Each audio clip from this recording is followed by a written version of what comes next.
Hello, नमस्कार. तर आज आहे चावदस आणि चावदस निमित्त आम्ही आज आणखी पुन्हा कुलदेवीच्या दर्शनासाठी निघालो आहोत.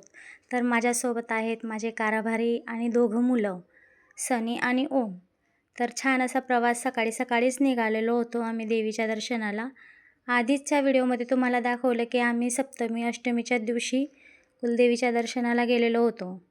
पण चावदसच्या दिवशी वेगळा कार्यक्रम असतो, नवस आणि जावळचा कार्यक्रम असतो, म्हणून आम्ही कुलदेवीच्या दर्शनाला आलो. आणि चावदसच्या दिवशी जाण्याचं कारण हेच की देवीचं त्या दिवशी वेगळंच रूप असतं, म्हणून आम्ही सहसा करून चावदसच्या दिवशीही जातो. तर आम्ही पोचलेलो आहोत वर्षी गावाला. इथंच आमची कुलदेवता आहे कन्हाई मनाई माता. तर पहा तर किती छान असं कुलदेवीचं मंदिर आहे. आज छान असा मंडप टाकलेला होता. हे आहेत भैरव आणि बाजूला आहे श्री गणेशाचं मंदिर. तर छान असं आधी देवीचं दर्शन घेतलं आणि जावळ असल्याकारणाने आज कार्यक्रम असल्याकारणाने खूप सारी गर्दी होती. अर्थातच म्हणजे 2 दिवस कार्यक्रम होता म्हणून गर्दी होतीच. बघा श्री गणेशाचं पण छान अशी प्रतिमा आहे इथं.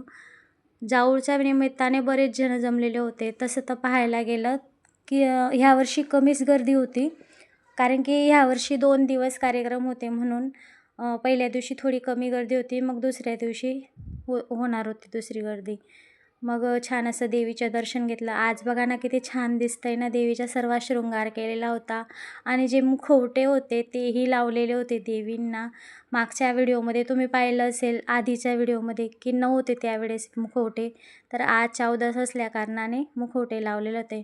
आणि पहा कितीतरी गर्दी जमलेली होती आज. मग छान देवीची ओटी वगैरे भरली, देवीला छान फुलमाळा वगैरे चढवून छान आरती वगैरे श्रीसूक्तम वगैरे म्हटलो. देवीचं छान अशी पूजा अर्चना करून घेतली.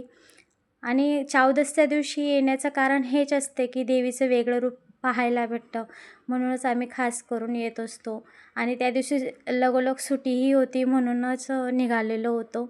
सकाळपासूनच आम्ही विचार करून निघालो की आज तिकडे जेवण करायचं वगैरे. तर छान असं मस्त देवीचं दर्शन झालं पूर्ण. खूप सुरेख असं दिसत होतं सर्व दृश्य देवीचं.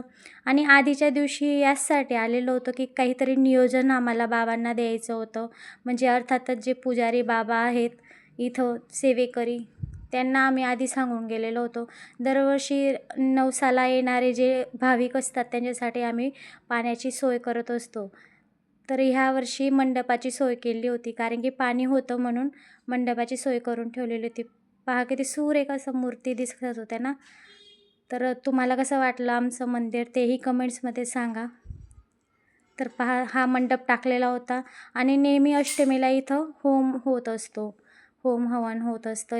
या पलीकडे सुद्धा गोंधळ आणि जावळाचा कार्यक्रम चालू होत होता. आणि जाता जाता आम्ही शनी मंदिरात गेलो. तर असा आमचं चावदसचा कार्यक्रम झाला. तर तुम्हाला व्हिडिओ आवडल्यास लाईक शेअर सबस्क्राईब करायला विसरू नका. धन्यवाद.